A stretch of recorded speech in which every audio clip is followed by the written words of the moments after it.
Hi, folks. Welcome to Crisco's Corner. Welcome back, all you thought criminals and threats to democracy. And those of you that are new, welcome. From PJ Media, breaking: DOJ doesn't want Americans to know the real reason why the FBI raided Trump's Mar-a-Lago home. Now, quickly, some business.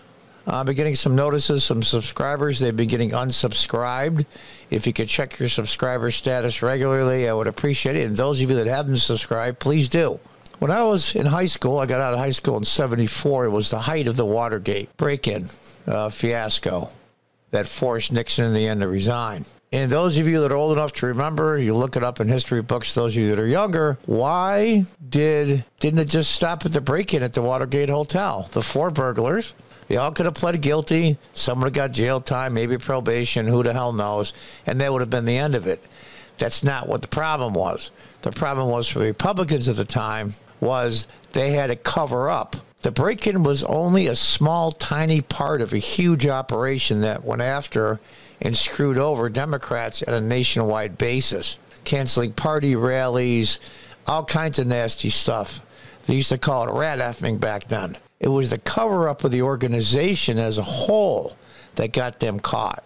Same thing goes with this. What the DOJ really raided Trump's, my opinion, and people a lot smarter than me, Kash Patel for one, and I'll do a separate video on him, what he thinks, is that there were paperwork and documents in Mar-a-Lago that showed how ridiculously trumped up, pardon the pun, and lies that were put in for the Russian hoax, which we all know was a fabrication and has been debunked. They wanted all those documents that Trump declassified at the end of his presidency.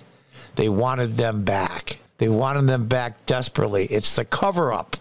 It's the cover-up that gets you caught. Let's read on. The Department of Justice is fighting efforts to reveal the reasons they ordered the raid of the former President Donald Trump's home in the Mar-a-Lago resort in Palm Beach. They expect us to trust them that the raid was the retrieval of documents are all legit. The affidavit contains underlying documentation and rationale for raiding the former president's home while investigating his treatment of documents and retention of allegedly classified documents. The affidavit is usually revealed when a suspect, Donald Trump in this case, is indicted for a crime. This breathtaking raid was an historical first, shows their desperation. Trump took the evidence that they lied repeatedly in the rat effing, if you could call that. It used to be called in the old days in your political opponents. In Nixon's time, it was done by the DOJ, the FBI, the CIA, and all kinds of government agencies. Does this ring a bell to you? It's just on the other party now. It still sucks just as badly. Attorney General Garland stated on Friday he was in full support of releasing the warrant, which tells you nothing. You have to have the affidavit. Those are the reasons to issue the warrant to the judge. Witnesses, testimony, evidence in detail to the judge to submit the warrant. That's what you want to see. Unredacted. So those of you who don't know, the legal definition means they don't have any black lines or blackouts. It's in total and intact. And that they don't want you to see because it says it undermines a criminal investigation. Well, frankly, the word I'm thinking of, you know, I used to be polite when I was a city councilman in upstate New York, early 2000s. I used to say, it's what the matador steps in when he leaves the ring. But to say this will hurt a criminal investigation by making the affidavit unredacted is total and complete bullshit. Period. Unbelievable. But the Washington Examiner reports Garland's minions will fight efforts for the American public to see the underlying legal reasons for the intrusion. Yeah, the real reasons they gave the judge in Florida, who, by the way, used to be a prosecutor for Jeffrey E.P., and then switched sides and became a lawyer for the defense on 3 of Jeffrey's buddies.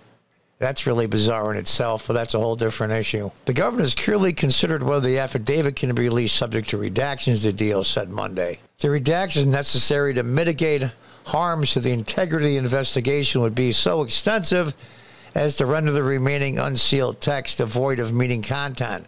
And the release of such a redacted version would not serve any public interest. Oh, yes, it would. If disclosed, the affidavit would serve as a roadmap to the government's ongoing investigation, providing specific details about its direction and likely course in a manner that's highly likely to compromise future investigative steps. That is a credible amount of bullshit piled so high that I'm surprised it didn't fall over.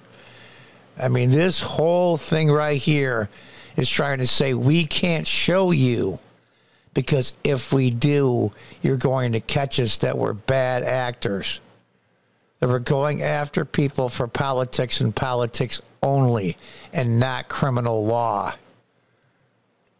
That's the long and the short of it. Now I'm going to do another video on Kash Patel, who I like a lot. He's sharp as hell. He works for Trump, still talks to Trump, in contact with him. In fact, when he was waiting to go in the green room on Tim Pool's show, Timcast IRL, when Patel's cell phone went off, the number 45 came up, and Tim said, "Who's that?" He goes, "Well, that's the president." He goes, "Oh, my God, that is so cool." He talks to him all the time. And he used to be, my understanding is, the assistant to the head of the Department of Defense. The phrase "they would be open to releasing redacted portions" was kind of like a selective leaking that the Trump-Russia collusion hoaxer Adam Schiff used when he promised there was evidence of Trump's collusion. Remember that one? Remember that one? "I have the evidence right here in the envelope." Remember he was waving it? But you can't see the evidence because it will compromise the investigation. So I can't tell you if we're full of crap or not.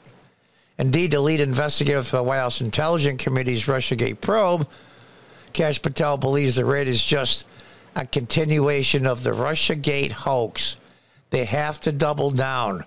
They're doing what the Republicans did in the 1970s. It's the cover-up that's going to get them caught.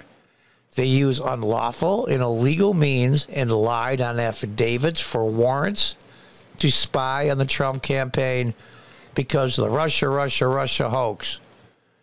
Everyone knows that except for the demented cult members on the left. Everyone knows that the Russia hoax was a hoax. There was no interference or collusion. Zero.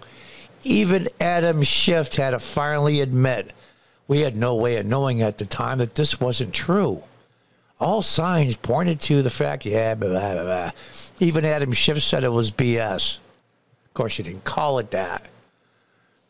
This is not the case for the reason, rationale, and assertions made to the magistrate who signed off on the search warrant. Magistrates take shifts on a rotating basis, but the Wall Street Journal reports that Judge Reinhardt stepped in to handle requests, as is typical. Supposedly, Trump is breaking the law in three ways. The Espionage Act. Gathering, transmitting, or losing defense information. Despite its name, many of the law's provisions don't relate specifically to espionage. Conceal the removal of mutilation, generally destruction and alteration, and falsification of records in federal investigations and bankruptcy. The later relates to the potential obstruction of justice. Trump has the right at any time to declassify anything he saw fit as president. Now, I will give a little shot to Trump.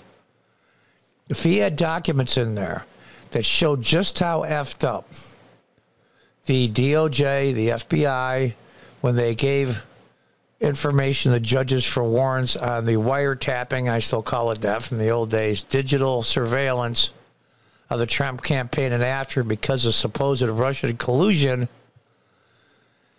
they want to cover that up. And Trump should either make copies, declassified it, which he did, and made copies for himself.